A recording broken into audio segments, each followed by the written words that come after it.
Ito yung ating barya ngayon guys na nagkakahalaga ng 741 pesos 0.85 centavos. Tapusin ang video guys para malaman natin ang tungkol dito.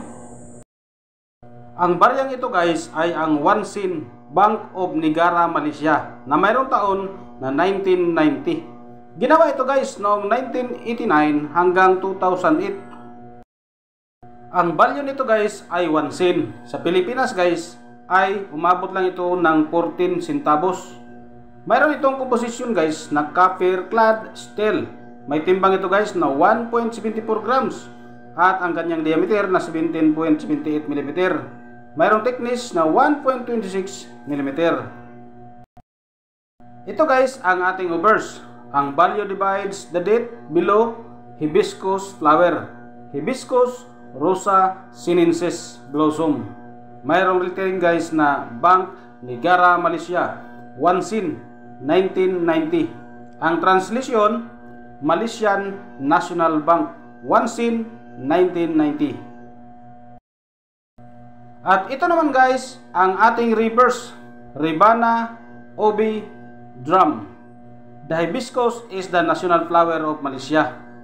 So ang ating 1990 nito guys ay mayroon itong ginawang 102,539,178 kapiraso at mayroon lang itong 11% ang kanyang frequency guys. At dito guys sa ating source of information sa enomista.com ay mayroon itong halaga guys na 10 piso ang kanyang extra fine at 16 pesos ang kanyang about uncirculated at 59 pesos naman ang kanyang uncirculated condition. Huwag niyong baliwalain guys ang barya na katulad dito guys, dahil dito sa ating selling online guys sa eBay ay mayroon itong halaga guys na umabot sa 12.99 US dollars. Sa Pilipinas guys, dahil tumaas na ang ating dollar ngayon, ay umabot din ng 741 pesos 0.85 centavos.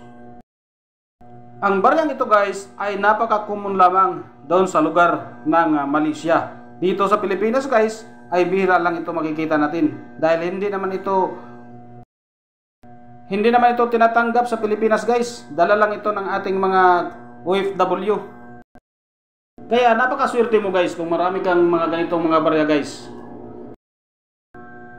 Dahil pwede mong ibenta guys sa halagang 741 pesos 0.85 centavos. Dito lang yan guys sa ating eBay Selling Online. Maraming salamat guys sa panonood at God bless sa ating lahat.